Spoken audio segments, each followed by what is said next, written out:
pour lancer la transformation numérique, et notamment en utilisant les outils de l'IA, il nous a semblé intéressant aujourd'hui de proposer en fait la formation de managers, afin que ceux-ci puissent partager une vision commune, un vocabulaire commun. On pourra parler d'acculturation peut-être aussi à un moment dans notre échange. Mais l'élément intéressant pour nous, c'est que justement cette culture commune, cette vision, cette capacité à exprimer de la même façon l'intelligence artificielle est selon nous un accélérateur pour les projets à venir et les éléments qui devront être mis en place. Bonjour Monsieur Flamia. Alors après cette session d'introduction, voyez-vous l'intelligence artificielle et le principe de la formation en intelligence artificielle comme un outil ou comme un levier justement pour accélérer et accompagner en fait la mission de l'Hospice Général? Bonjour Monsieur Bory.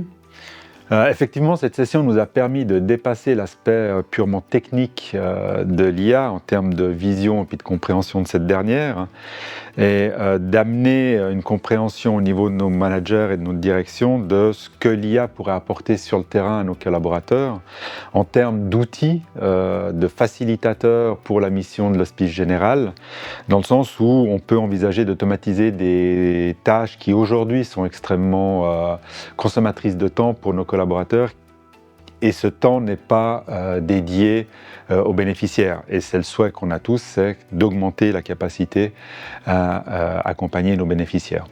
Et aujourd'hui, en quoi cette acculturation est-elle utile pour vous, finalement, dans le sens où vous entrez aujourd'hui dans une phase de définition de la gouvernance IA et de la mise à disposition des outils? Disons que pour moi, c'est fondamental.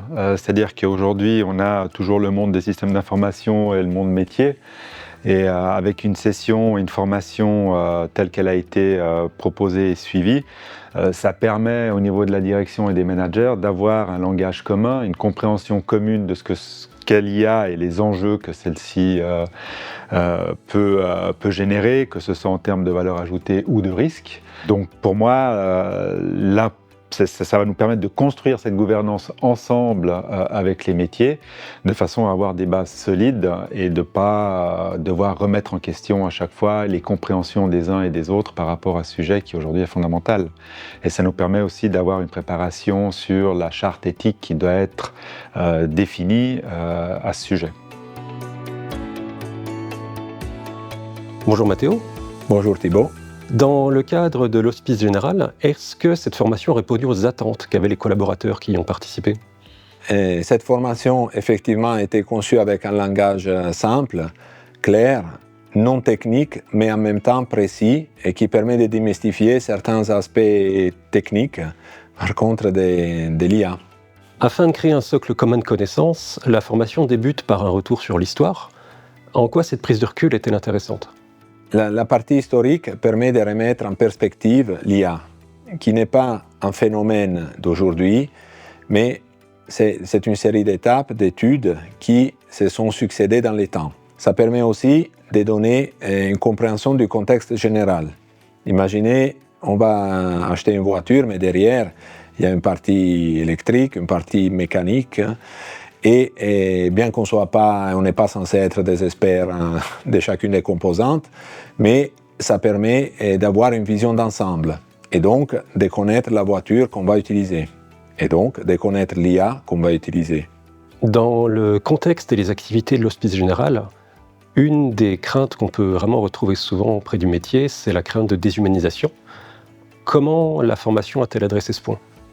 Avant de vous répondre, je peux déjà vous confirmer qu'effectivement la crainte est là et on la vit tous les jours à l'Hospice Général. Cette formation a eu une approche équilibrée, ni optimiste ni pessimiste. Elle a permis de remettre au centre de la scène des faits sur lesquels les différents participants ensuite ont pu se faire leur propre opinion.